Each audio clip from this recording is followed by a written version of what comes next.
Good to go? Okay.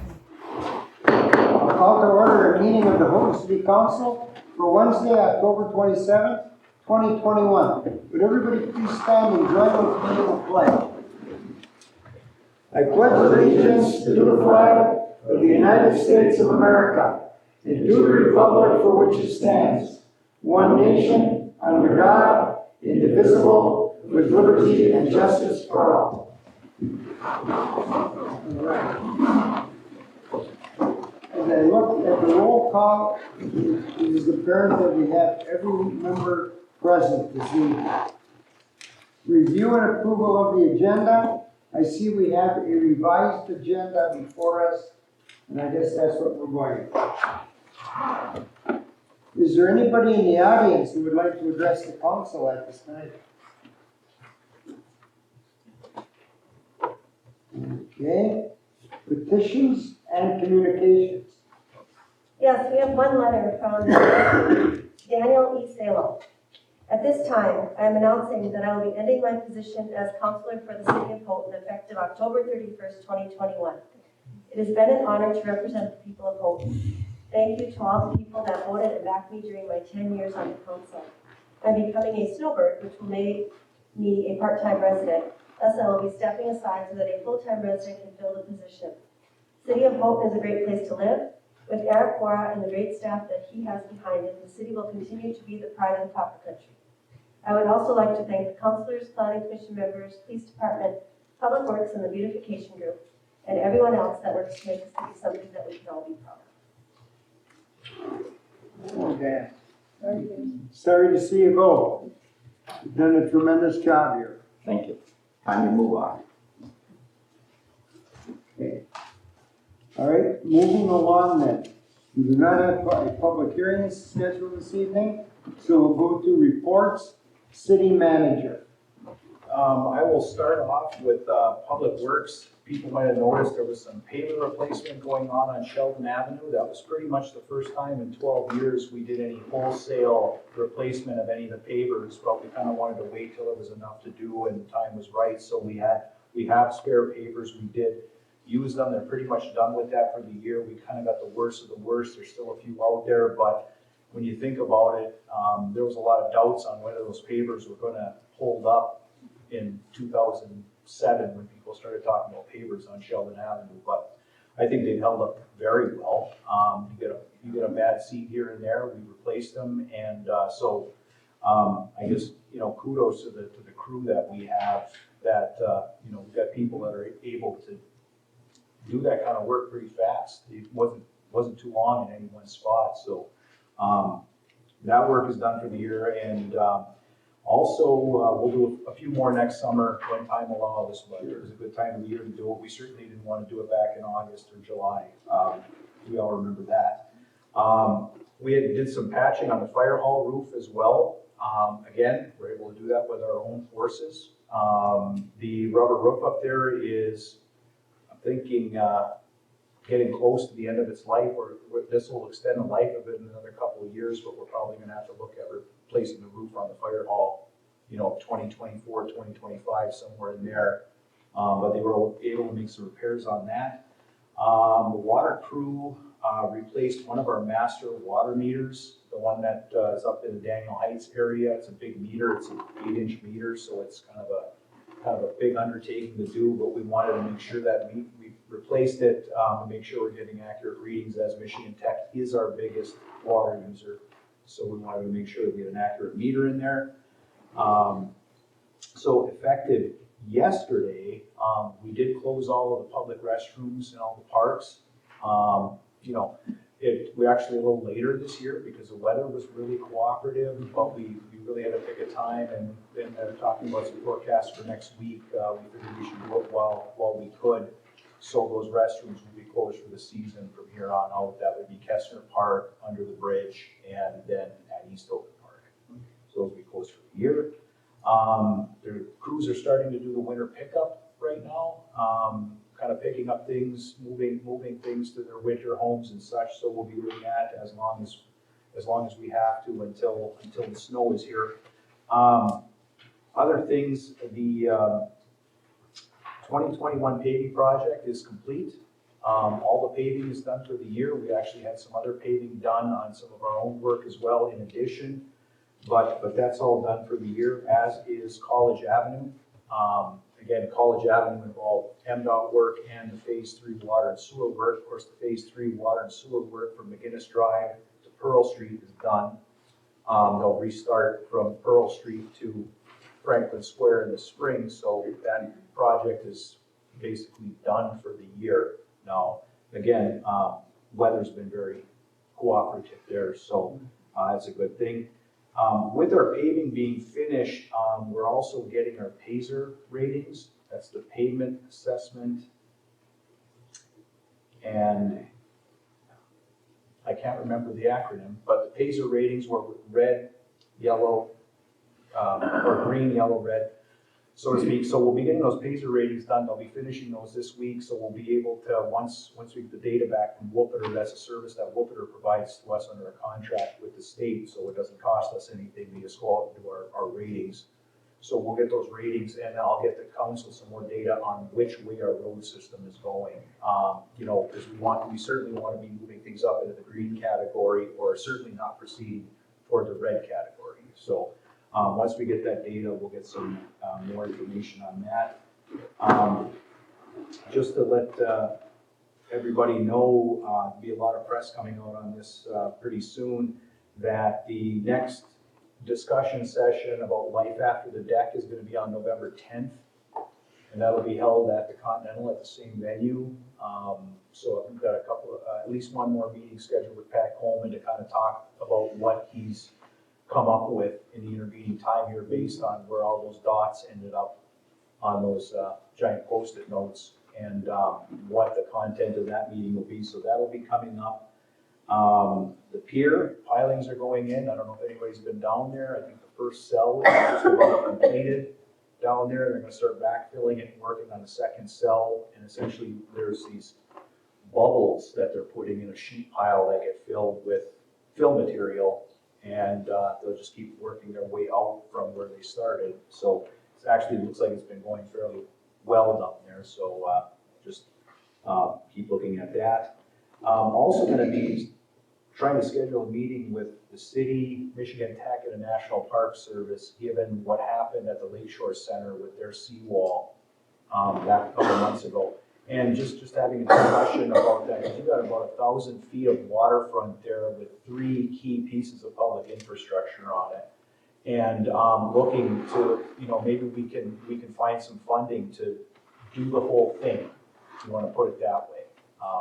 You know, with a better, more modern protective sheet pile system or something like that. So I'm going to be trying to schedule a meeting with them, with those 2 other parties, just start that discussion and see what our options are, because there's certainly, if all 3 of us were able to do a collective project / application somewhere, I think it would make for a very, very good project, and of course an economy of scale for all 3 of us. So we'll look at that. I guess other than that, if you notice downtown, we got the summer baskets replaced with the winter baskets today. I actually want to just a little shout out to Councillor Cole, who put those together inside of a garage, because she was doing it out in public, and I think a couple of them went missing. She was doing such a good job, people took them home. But Public Works was able to pick those up and get those swapped out, so thank you. Thank you to the Beautification Committee, but most of the work was her in a garage somewhere in Hancock. So I guess any questions on anything? I got one more thing on the list. Everybody, last week there was a giant kerfuffle about a new sign which appeared in up on M26. And so Jeff and I have been putting quite a bit of time into this, trying to investigate the background of that sign, original permitting, etc. for that. So we are working on it. And if we're going to address that sign with the owner, we want to make sure that we have all of our ducks in a row in order to do that properly and doing it once instead of having to tilt at a windmill over and over, so to speak. So we're getting close to being able to reach out, for some issues with that, but we certainly want to make sure that we're coming at it from the right position, so, just wanted to let everybody know that, because, got quite a few emails, middle of the week last week, informing us that it was there, so we're certainly looking into what, possible resolutions there are for that, because there's a couple of, violations of our sign ordinance Yes. at work there, but we want to make sure that we've got everything, put together before we, try to rectify the situation. Well, they'll read about it in the paper. It's okay. Any questions on anything, or? I have just one Go ahead, question. Brad. Regarding the Pacer rating, I'm just curious, like, how new road construction would affect that Pacer rating. Is it, like, if you get a low rating, did they say, now you gotta take care of this first? I'm just curious. Well, a Pacer rating, it's a self-rating system. I mean, we don't do it, so you have to be trained in order to rate the roads according to the standardized system. It's a pavement assessment. I'll look it up. You keep talking, I'll look Keep it up. look it up, because I looked it up, because I was like, I've always called it Pacer, and it's for roads, but essentially, a trained person drives every mile of road in the city and assesses it according to this 4-tiered system, section by section. So we end up with a map that's either got, 4 colors. Green is good roads, no problem. Yellow is needs attention. I think blue, it's getting there, and then you've got orange or red, I forget which one it is, but that's bad. So what we want to do is one thing is you look collectively at your road miles versus your colors. So are we 20% excellent, 30% and that, and you certainly want to keep that, the good and, let's say, good and fair, you want to keep that increasing, and you want to see your poor and bad decreasing.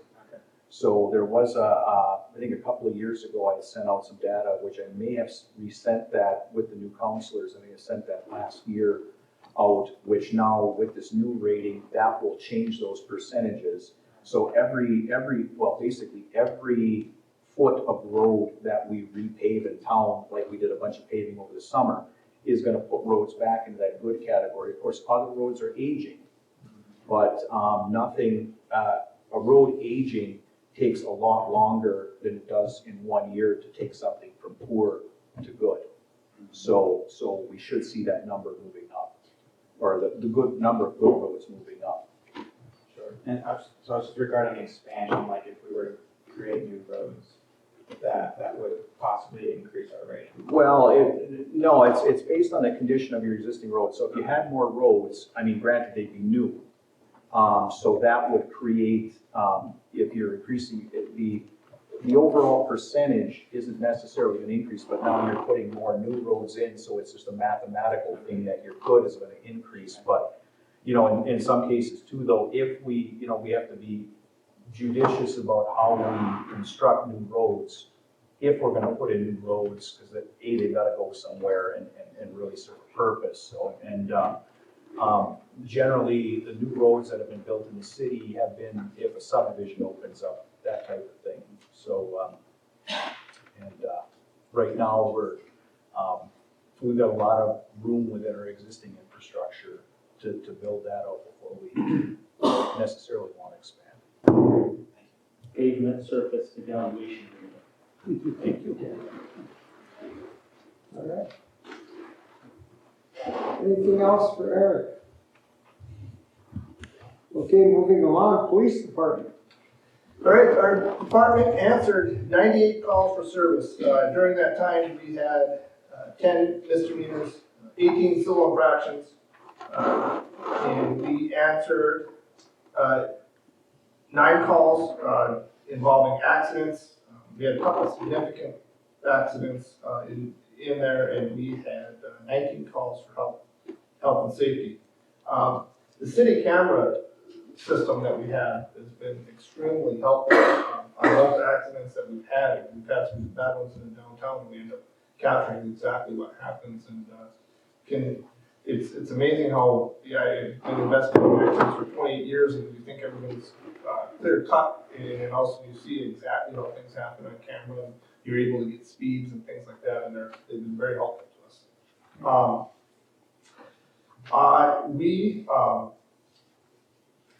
The winter parking goes into play on November 1st, which is always a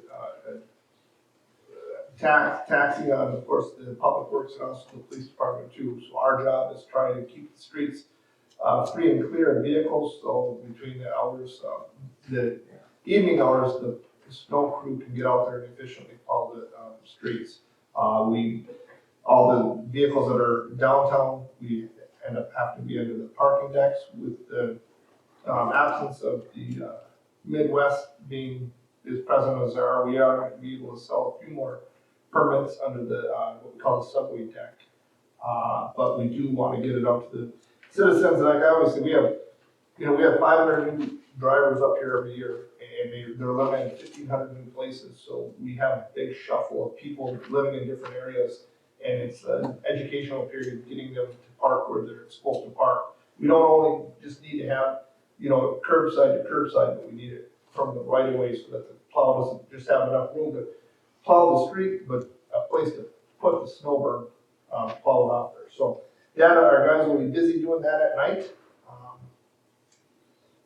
Trick-or-treating hours are going to be from 5 p.m. till 8 p.m. on Sunday night. Sunday night's not the best day in the world for trick-or-treating, but that's where it falls this year. And I will have more to say about items F, G, and C. All right. Anything more for John? Just on trick or treating, is there like patrolling and? Yeah, actually, the fire department comes in huge on that. Yeah. They come out and we have, obviously we'll have our police patrols out there, hitting the streets, but we work in connection with the fire department. The fire department, as always, I think we get more out of their volunteer services than anybody else, but yeah, they'll be out there helping for sure. It'll be city vehicles and fire vehicles. You have your costume picked out? I'm not dressed up for that. Okay. I can be. One of my favorite years at Treat Street, the kid said, "Hey, look, my hockey coach is dressed up as a police officer." There you go. Councilman Zell, is this your final meeting? Yes, it is. You've been wonderful, big police supporter. I've seen you, I think you've done a tremendous job. The citizens we've been fortunate to have, so thank you for your decision. Thank you. Yeah. All right. Anything else for John? Okay, moving along, I would entertain a motion on our consent agenda. So moved. Second. Okay, moving supported to approve our consent agenda. Is there further discussion? Will you poll the council? McGowan? Yes. Cole? Yes. Irizarry? Yes. Bracken? Yes. Edom? Yes. Suits? Yes. And Salem? Yes. All right, that passes. We do not have anything listed under unfinished business, so we'll move to new business, resolution 2021-1825. And what this is a payment resolution for the Phase 3 sewer part of the work that was occurring on Townsend Drive over there. So requesting a resolution authorizing ordering the funds from rural development to essentially pay the bills. We've got the MDOT construction invoice dated 10/4/21 for $92,849.23. And UP Engineers and Architects outstanding invoice dated 10/7/21 of $9,465.76 for a total of $102,314.99 to be ordered from USDA to pay the bills. So moved. Okay, move and supported to adopt resolution 2021-1825. Is there further discussion? Will you poll the council? McGowan? Yes. Suits? Yes. Salem? Yes. Edom? Yes. Bracken? Yes. Cole? Yes, here's right. Yes. 1825 passes. Next, resolution 2021-1826. And this would be, of course, it's a separate bond, so ordering the funds for construction and observation on the water system improvements portion of phase 3. The MDOT construction invoice again dated 10/4/21 for $41,339.36. And UP Engineers and Architects outstanding invoice dated 10/7/21 for $8,283.42. For a total of $49,622.78, which we would send into USDA Rural Development to pay the bills. Move to approve. Support. Who is supported to approve resolution 2021-1826? Is there further discussion? Will you poll the council? Suits? Yes. Paul? Yes. Irizarry? Yes. McDonald? Yes. Bracken? Yes. Needham? Yes. Salem? Yes. All right, that passes. Next, approve purchase of police vehicle. So the city council, we did apply to USDA Rural Development, received a grant toward purchase of a new police vehicle. Of course, they got a lot of use and need to be replaced. Unfortunately, more often than not. So I'm Chief, do you want anything to add here? No, I always say we should be the testing grounds for any vehicle, right? We live on a hill, we don't have a 55-mile-an-hour zone. With computers in the car and things like that, they can run, straight, so that the miles don't match up with the hours.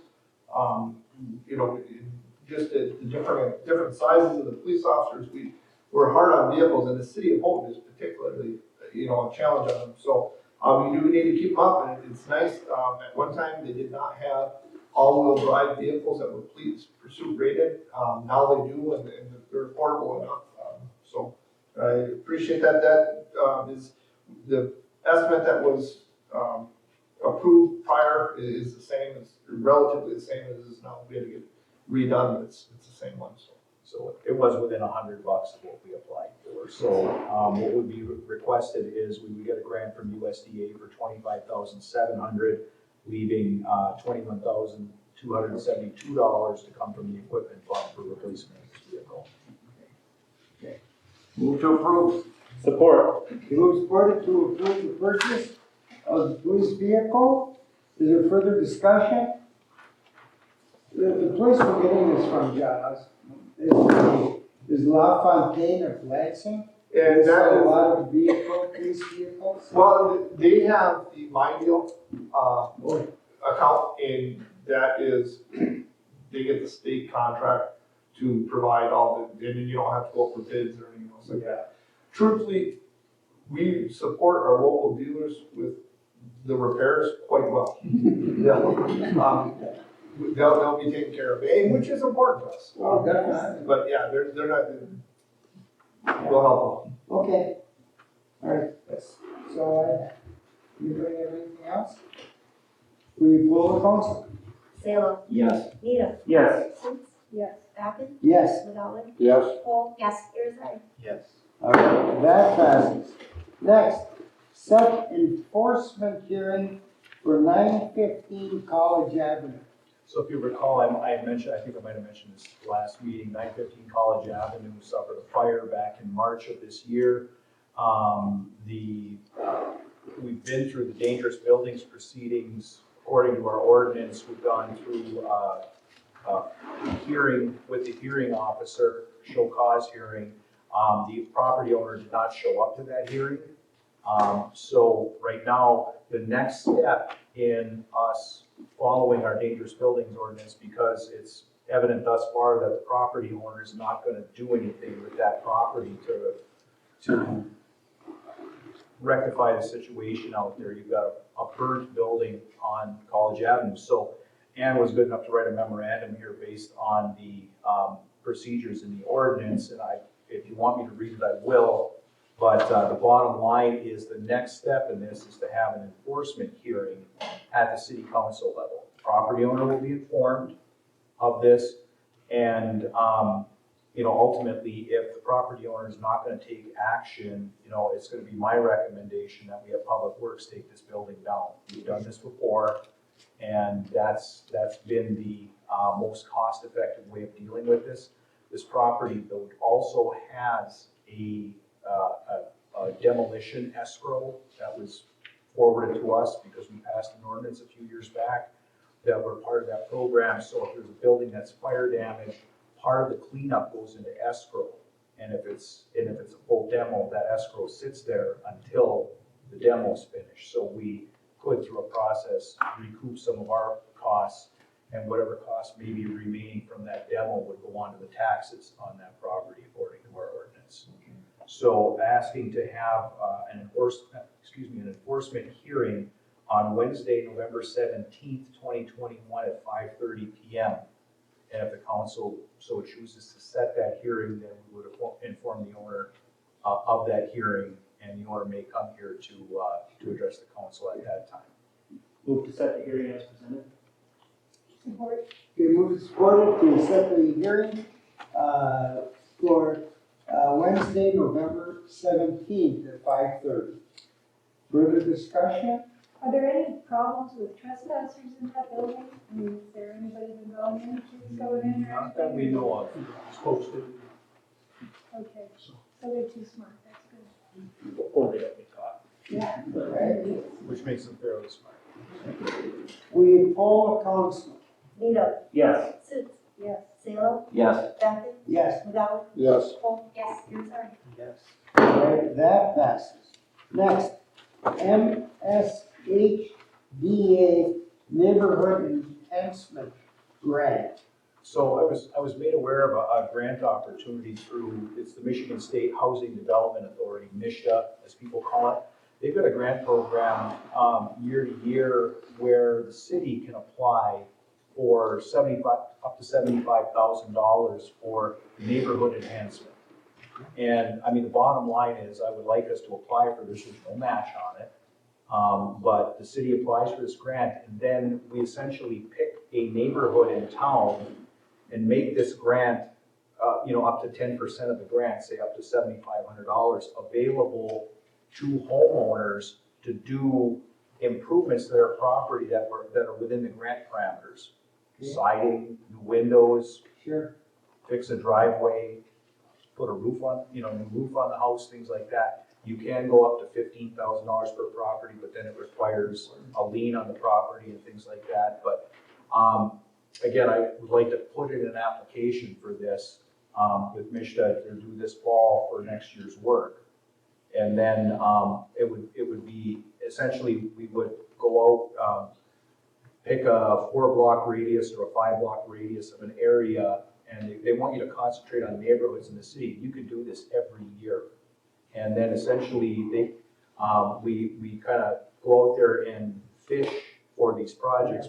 The homeowners would say, this is what we'd like to do. We get the estimates, we just basically bid it out to a contractor to, replace these windows and side the house type of thing. And then they do the work, we pay them from the grant, and the neighborhood is enhanced. So I didn't think I was gonna see anybody shaking their head, no, we shouldn't do this. But just wanted to let everybody know kind of what we're up to. So are we, Do you need a motion on that? Why not, please? I'll entertain a motion. So moved. second, Okay, move supported to approve the neighborhood enhancement grant application. so my question would be then, so we get 75,000 or some number X, does that mean we could say take 10 houses or? 7,500 apiece, Okay. yeah. Thank you. Yep. Perfect. And have we ever done this before, or is this new? This isn't new, this has been out there for a while, but the city's really never used this. I don't recall this being long ago either. Maybe one may use it. That might have something different for Whooper, but My question would be, could we do sidewalk with that or not? that was my question. We can, there are provisions in here that a portion of it can be used for that sort of public work type of thing. Yeah. So there are provisions in Just there. throughout the schools and stuff like that, we talked a lot about sidewalks for the kids in different neighborhoods. So, once we get it, we could probably have a further discussion if we want to break it down, X dollars for homes and so much for infrastructure. But there are other infrastructure uses in there, but the primary focus of this would be that neighborhood enhancement through, repaving a driveway or paving a driveway for that matter, and things like that. It's gonna help improve our community. Yes. So as a community, what Joan said, we had 10 houses at 7,500.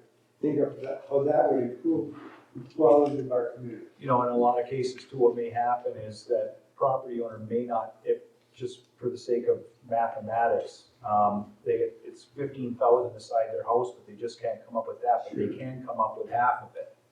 And then this grant will put up the other half. And again, some of these grants, there's an ability here to grant up to 15,000 on a property, but it's a little bit more work in that MISTA and the city have to take a lien or put some grant conditions on that property that they can't sell the house for X number of years and things like that. But the $7,500 is, straight to construction and pay the bill and send in the proof that it's done to MISTA and, successful program. That'd be the easy route.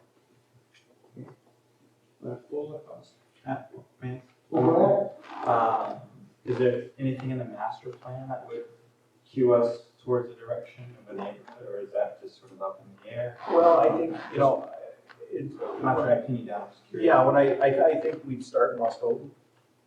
That's where more of the older homes are and more of the single family homes are in town. It's intended for single family, though from what I read, I don't think rentals are precluded from it. But, if we want to make a neighborhood improvement, that's probably start in the older parts of town, say West Houghton or Central Houghton. But, we can have a discussion on what neighborhood to pick. That's going to be part of the narrative as to why. But in speaking with Jeff, he's out there daily, on inspections, and probably that West Houghton, Midwest Houghton area would be a good place to start. And then in 2023, we'll do Upper West Houghton or something like that. Yeah, and my other question regarding that was, do they prefer a historical neighborhood? Is that something do they have something that they prefer? Yeah, I didn't see that in there. Sure.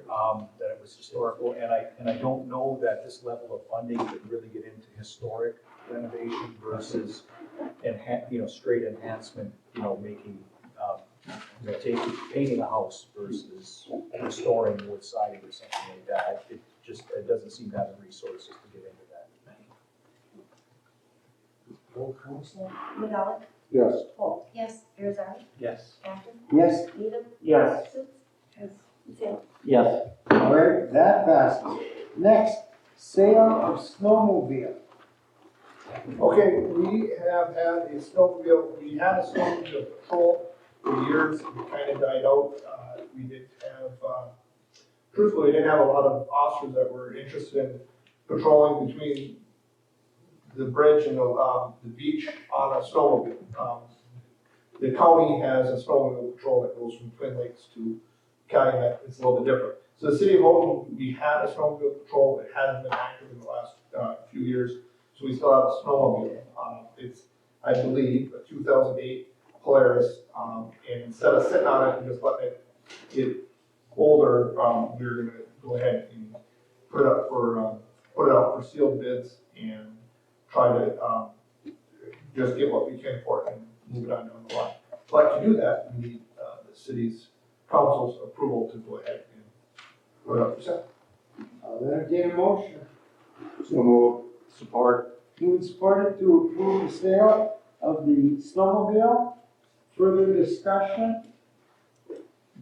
We poll the council. McDowell? Yes. Salem? Yes. Suits? Yes. Needham? Yes. Acton? Yes. Holt? Yes. Irizarry? All right, that passes. Next, bulletproof vest grant. Okay, our vests are good for 5 years, and this, we kind of forgot about it, but it did come back up, and there was a grant available, and It's a 50-50 with the city being responsible for half, to get all the officers the vest that they need. The total cost is $8,800, with the matching grant from the city. So the city's portion would be $4,400, and that would come from the police new equipment fund. So, Second. Okay, moved. Certainly supported to approve the request for the bulletproof vest grant. Further discussion. How many vests? I believe that is, I believe that's 10. Okay. We certainly need something that's secure for who's ever out there. And, yeah, they are worn daily and that, so that's, Anybody else have something to add? We poll the council. McDonald? yes, Paul? Yes. Irizarry? Yes. Bracken? Yes. Edom? Yes. Suits? Yes. Salem? Yes. All right, that passes. Okay, we're down to future agenda items. I could, Mayor. One, I'd like to recognize Dan's last vote just meant. And thanks for hanging out with me on this end of the table for so long. Been a pleasure. Yeah, thank you, Dan, for all that you've done. You did a tremendous job. Way to surprise everybody, or some of us. I saw your wife sitting there when I came in. I said, "What is going on? Did he get in trouble?" Again. No, a tremendous job, man. Anybody else? we were talking about it on a joint meeting with Grant Talk. I was thinking about that, the LGFA meeting today. There might be something scheduled in the next 6 months. I'll talk to Mary, I think it's their turn. Yeah, we talked about it a year and a half ago. Yeah, Well, COVID kind of put the kibosh on Right. joint meetings. We would meet outside someplace. Well,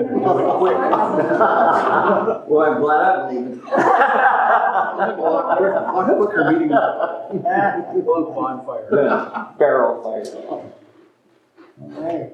Nothing else, I'll entertain a motion to adjourn. So moved. All right. If I may, Mr. Mayor, Oh, I'm sorry. there's just a point of order, and I want to lead off thanking Dan for his service and being a sounding board and advice and all that through the years. And you know, I think the city's better off for your service, so I want to say thank you as well.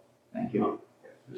But with that, with Councilor Salo's this being his last meeting, according to the charter, we have 30 days to fill a vacancy. Okay. And according to the charter, an eligible person, we have to find somebody within 30 days. So proposing to advertise for anyone who would take an appointment, which would be until the next election, which would be this time next year, essentially.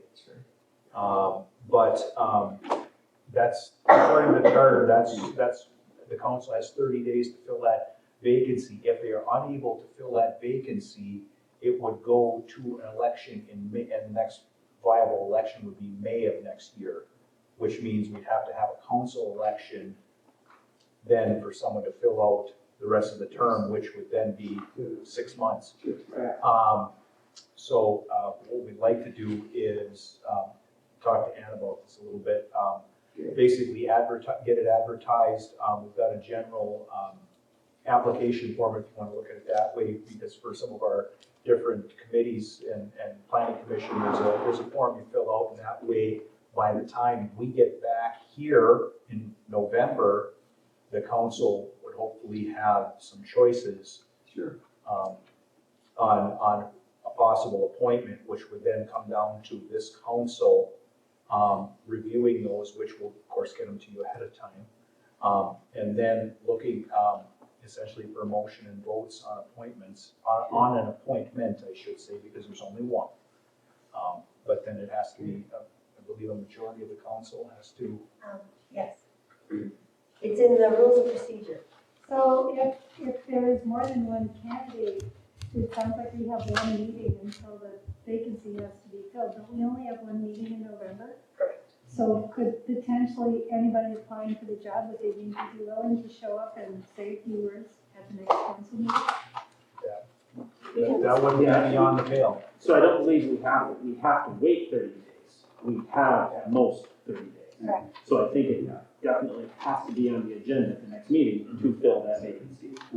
One way or the other. So we have actually less than 30 days to solicit applicants so we can take care of business on the 17th. 17. That's right. When you're here long enough, like me and Dan, every once in a while, and Dan must have like remembered other people retiring, he's got B in his bonnet or something. Yeah. He wants to be one of those. We'll send out an email with the rules of procedure tomorrow so that you have it to look at, the procedure. Anything else? I just wanted to say thank you for everybody that helped with Tree Street. That was just a blast. And it was so much fun to see Sheldon Avenue light up with kids in costumes and adults. And Sure. thank you, police department, fire department, chamber, city, and all the businesses that gave up candy and were there. Okay. I do have one last thing. I think I already made a motion to adjourn, which is funny. But So we can go it's back. been a long time since I did this. I usually try to talk about local sports. Michigan Tech's cross-country teams placed second for the men, fourth for the women at their conference championship this past weekend down in Saginaw. And they'll be going down to Southern Indiana, can't remember the name of the school, for the NCAA regional in a week and a half. Was that? Maybe Evansville. It is in Evansville. Okay. Southern, anyway, it's a, so there you go. Is your daughter ready? Oh yeah, that's why I'm bringing it up. It's self-serving. But he's been hearing it for a long time. So I reiterate my move to adjourn. Okay. And you all owe us all cake. Yes. I would have brought you a cake if I had known. When I return in May, I'll bring one down to the council. Can I make that motion that? Yeah, who's gonna bring the cake? I just want cake. Yeah, key lime cheesecake. There we go. All right. We had a motion to adjourn, and I take it that that's a 7-0 vote. Yep. So at this time, this meeting is adjourned. Thanks, everyone. We're not